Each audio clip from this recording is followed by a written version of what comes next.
ଆଜି ରାତିରେ ଗୋଟିଏ ଲବଙ୍ଗ ଏହି ଜାଗାରେ ରଖିଦିଅନ୍ତୁ।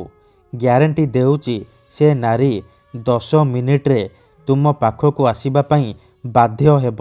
ଯାହା ଚାହିଁବେ ତାହା କରିବ। ହଁ ଫ୍ରେଣ୍ଡସ୍, ଯଦି ଆପଣ କେଉଁ ଝିଅ ବା ପଡ଼ିଶା ଘର ଭାଉଜକୁ ମନେ ମନେ ଭଲ ପାଉଛନ୍ତି, ତାହାର ସୁନ୍ଦରତାକୁ ଦେଖି ତା ଆଡ଼କୁ ଆକର୍ଷିତ ହେଉଛନ୍ତି, ତାକୁ ପଟେଇ ତାଠାରୁ ନିଜର ମନ ମୁତାବକ କାମ ହାସଲ କରିବାକୁ ଚାହୁଁଛନ୍ତି, ତେବେ ଆଜି ରାତିରେ ଶୋଇବା ପୂର୍ବରୁ ଗୋଟିଏ ଲବଙ୍ଗ ଏହି ଜାଗାରେ ରଖିଦିଅନ୍ତୁ। ଗ୍ୟାରେଣ୍ଟି ଦେଉଛି ସେ ଝିଅ ହେଉ ବା ପଡ଼ିଶା ଘର ଭାଉଜ ତୁମ ପାଖକୁ ଆସିବା ପାଇଁ ବାଧ୍ୟ ହେବ। ଯାହା ଚାହିଁବେ ତାହା କରିବ। କୌଣସି ପ୍ରକାର ବାଧା ଦେବ ନାହିଁ। ନମସ୍କାର ଫ୍ରେଣ୍ଡସ୍, ଓଡ଼ିଆ ଫଣ୍ଡା ଚ୍ୟାନେଲକୁ ଆପଣମାନଙ୍କୁ ସ୍ୱାଗତ। ଲବଙ୍ଗର ଏହି ବଶୀକରଣ ପ୍ରଚଣ୍ଡ ମହାଶକ୍ତିଶାଳୀ ବଶୀକରଣ। ଏହାର ପ୍ରୟୋଗ କେବେ ବି ଖାଲି ଯାଏନି। ମାତ୍ର ଥରେ ଯେଉଁ ଝିଅ ବା ମହିଳା ଉପରେ ଆପଣ ଏହି ବଶୀକରଣକୁ ଗୋଟିଏ ଥର ପ୍ରୟୋଗ କରିଦେବେ, 10 ମିନିଟ୍ରେ, ହଁ ଫ୍ରେଣ୍ଡସ୍, 10 ମିନିଟ୍ରେ ପ୍ରଭାବ ପଡ଼ିବା ଆରମ୍ଭ ହୋଇଯିବ। ସେହି ସମୟଠାରୁ ସେ ଝିଅ ହେଉ ବା ପଡ଼ିଶା ଘର ଭାଉଜ ଆପଣଙ୍କ ଆଡ଼କୁ ଆକର୍ଷିତ ହେବାକୁ ଲାଗିବ। ରାତି ଦିନ ଆପଣଙ୍କ କଥା ଭାବିବ। ଯେପର୍ଯ୍ୟନ୍ତ ଆପଣଙ୍କ ପାଖକୁ ଆସିନି, ଆପଣଙ୍କ ସହିତ ସମ୍ପର୍କ ରଖିନି, ସିଏ ଗୋଟେ ମୁହୂର୍ତ୍ତ ବି ରହିପାରିବନି। ଏହି ବଶୀକରଣ ସାହାଯ୍ୟରେ ଆପଣ ଶାଶୁ, ନଣନ୍ଦ, ଦିଅର, ଭାଉଜ କାହାକୁ ବି ନିଜ ବଶରେ କରିପାରିବେ। ଆଉ ତାଠାରୁ ନିଜର ମନ ମୁତାବକ କାମ ହାସଲ କରିପାରିବେ। ଯଦି କେଉଁ ଝିଅ ଆପଣଙ୍କୁ ଧୋକା ଦେଇଛି, ଛାଡ଼ି ପଳେଇଛି, ଆପଣଙ୍କ ସହିତ କଥା ହେଉନି, ଆପଣଙ୍କ ନମ୍ବର ବ୍ଲକ୍ କରିଦେଇଛି, ଅନ୍ୟ କାହା ସହିତ କଥା ହେଉଛି, ଅନ୍ୟ କାହାକୁ ଭଲ ପାଉଛି, ଆଉ ଆପଣ ସେ ଝିଅକୁ ଫେରି ପାଇବାକୁ ଚାହୁଁଛନ୍ତି, ତେବେ ଆଜି ରାତିରେ ଶୋଇବା ପୂର୍ବରୁ ଗୋଟିଏ ଲବଙ୍ଗ ଏହି ଜାଗାରେ ରଖିକି ଦେଖନ୍ତୁ।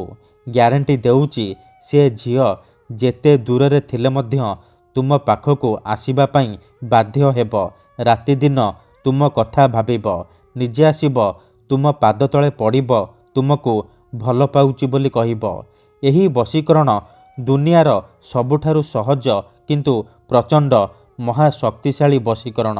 ଏହାକୁ କରିବା ପାଇଁ ଆପଣଙ୍କୁ କୌଣସି ପ୍ରକାର କଷ୍ଟ କାମ କରିବାକୁ ପଡ଼ିବନି, କିମ୍ବା କୌଣସି ପ୍ରକାର ମନ୍ତ୍ରତନ୍ତ୍ର କରିବାକୁ ପଡ଼ିବନି, କିମ୍ବା କୌଣସି ପ୍ରକାର ପଇସା ଖର୍ଚ୍ଚ କରିବାକୁ ପଡ଼ିବନି।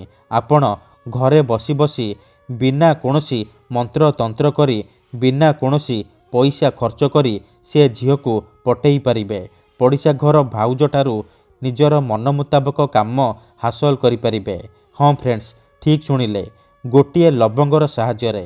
ଗୋଟିଏ ଲବଙ୍ଗର ସାହାଯ୍ୟରେ ଆପଣ ସୁନ୍ଦରୀରୁ ସୁନ୍ଦରୀ ଝିଅକୁ ନିଜ ବଶରେ କରିପାରିବେ।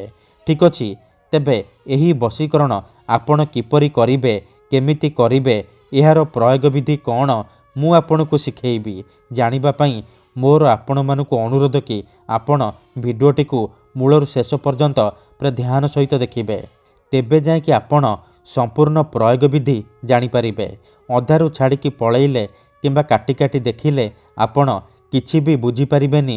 ପରେ ଆପଣ କହିବେ, ଗୁରୁଜୀ, ଆପଣଙ୍କର ବଶୀକରଣ କାମ କରୁନି। ଦେଖନ୍ତୁ, ଯେଉଁପରି ଆପଣ ଭଗବାନଙ୍କୁ ମାନୁଛନ୍ତି, ଭଗବାନଙ୍କ ଉପରେ ବିଶ୍ୱାସ ରଖିଛନ୍ତି, ନିଜର ସବୁ ଦୁଃଖ, କଷ୍ଟ, ଅସୁବିଧା ଭଗବାନଙ୍କୁ ଜଣାଉଛନ୍ତି, ଯଦି ସେ ଅସୁବିଧାର ସମାଧାନ ନ ହେଲା, ତାହାର ମାନେ ନୁହେଁ କି ଭଗବାନ ନାହାନ୍ତି। ସେହିପରି ତନ୍ତ୍ର ମନ୍ତ୍ର ହୁଏ, ବଶୀକରଣ କାମ କରେ, କିନ୍ତୁ ଏହାକୁ ଆପଣଙ୍କୁ ସିଦ୍ଧ କରିବାକୁ ପଡ଼ିବ। ପ୍ରୟୋଗ ବିଧିକୁ ଠିକ୍ ଭାବରେ କରିବାକୁ ପଡ଼ିବ। ମୁଁ ଆପଣଙ୍କୁ ଯେମିତି ଶିଖେଇବି, ଆପଣଙ୍କୁ ଠିକ୍ ସେହିପରି କରିବାକୁ ପଡ଼ିବ। ତେବେ ଯାଇ ମୁଁ ଆପଣଙ୍କୁ ଗ୍ୟାରେଣ୍ଟି ଦେଉଛି, ଆପଣ ଯେଉଁ ଝିଅ ବା ନାରୀ ଉପରେ ଏହି ବଶୀକରଣକୁ ପ୍ରୟୋଗ କରିଦେବେ, ସିଏ 100ରୁ 100% ପଟିଯିବ। ଆପଣଙ୍କ ଆଡ଼କୁ ଆକର୍ଷିତ ହେବାକୁ ଲାଗିବ। ଆପଣ ତାଠାରୁ ନିଜର ମନ ଚାହୁଁଥିବା କାମ ହାସଲ କରିପାରିବେ। ସିଏ ଆପଣଙ୍କୁ ଛାଡ଼ି ରହିପାରିବନି। ଠିକ୍ ଅଛି, ତେବେ ବିଧିଟି ଜାଣିବା ପୂର୍ବରୁ ମୋର ଗୋଟିଏ ଅନୁରୋଧ କି ଯଦି ଆପଣ ଆମ ଚ୍ୟାନେଲକୁ ନୂଆ ଆସିଛନ୍ତି, ତେବେ ଦୟାକରି ଚ୍ୟାନେଲକୁ ସବସ୍କ୍ରାଇବ୍ କରି ପାଖରେ ଥିବା ବେଲ୍ ଆଇକନ୍କୁ ମଧ୍ୟ ଦବାଇ ଦିଅନ୍ତୁ, ଯାହାଦ୍ୱାରା ଆମେ ଯେଉଁ ବି ଭିଡ଼ିଓ ଅପଲୋଡ଼ କରିବୁ ସର୍ବପ୍ରଥମେ ଆପଣ ଦେଖିପାରିବେ। ଠିକ୍ ଅଛି, ତେବେ ମନେ ରଖନ୍ତୁ ଏହି ବଶୀକରଣ ବିଧିକୁ ଆପଣ କେବଳ ଶୁକ୍ରବାର ଦିନ କରିବେ। ରାତିରେ ଶୋଇବା ପୂର୍ବରୁ କରିବେ। ବିଧିଟି କରିବା ପୂର୍ବରୁ ଭଲ ଭାବରେ ହାତ ଗୋଡ଼ ମୁହଁ ଧୋଇକି ସଫା ବସ୍ତ୍ର ପିନ୍ଧିକି ଆପଣ ଏହି ବଶୀକରଣକୁ କରିବେ। ପ୍ରଥମେ ଆପଣ କ'ଣ କରିବେ, ଗୋଟିଏ ଲବଙ୍ଗ ଆଣିବେ, ଖଣ୍ଡେ ସାଧା କାଗଜ ଆଣିବେ, ଆଉ କଳା ରଙ୍ଗର କଲମ ଆଣିବେ, ଆଉ ଅଳ୍ପ ଟିକେ ଲାଲ ସିନ୍ଦୁର ଆଣିବେ। ଏତିକି ଜିନିଷ ଆଣିସାରିବା ପରେ ଆପଣ କ'ଣ କରିବେ, ନିଜର ଶୋଇବା ସେଜ ଉପରେ ବା ବିଛଣା ଉପରେ ବସି ପଡ଼ିବେ। ଧ୍ୟାନ ରଖିବେ ଯେମିତି ଆପଣଙ୍କୁ କେହି ଦେଖିବେନି କିମ୍ବା ଡାକିବେନି। ତାପରେ ଯେଉଁ କାଗଜ ଆଣିଛନ୍ତି ସେ କାଗଜରେ କଳା କଲମର ସାହାଯ୍ୟରେ ପ୍ରଥମେ ଆପଣ ସେଇ ଝିଅ ବା ମହିଳାର ନାମ ଲେଖିବେ ଯାହାକୁ ଆପଣ ବଶରେ କରିବାକୁ ଚାହୁଁଛନ୍ତି। ଆଉ ତା ପାଖରେ ଆପଣ ନିଜର ନାମ ଲେଖିବେ। ନାମ ଲେଖିସାରିବା ପରେ ଆପଣ ସେ କାଗଜରେ ସିନ୍ଦୁର ପକାଇଦେବେ। ତାପରେ ଆପଣ କ'ଣ କରିବେ, ଯେଉଁ ଲବଙ୍ଗ ଆଣିଛନ୍ତି ସେ ଲବଙ୍ଗକୁ ଡାହାଣ ହାତରେ ମୁଠେଇକି ଧରିବେ, ଆଉ ଆଖି ବନ୍ଦ କରିକି ସେଇ ଝିଅ ବା ମହିଳାକୁ ମନେ ମନେ ଭାବିବେ। ତାର ମୁହଁକୁ ନିଜ ମନରେ ଭାବିବେ। ତାପରେ 11 ଥର ସେଇ ଝିଅ ବା ମହିଳାର ନାମ କହିବେ।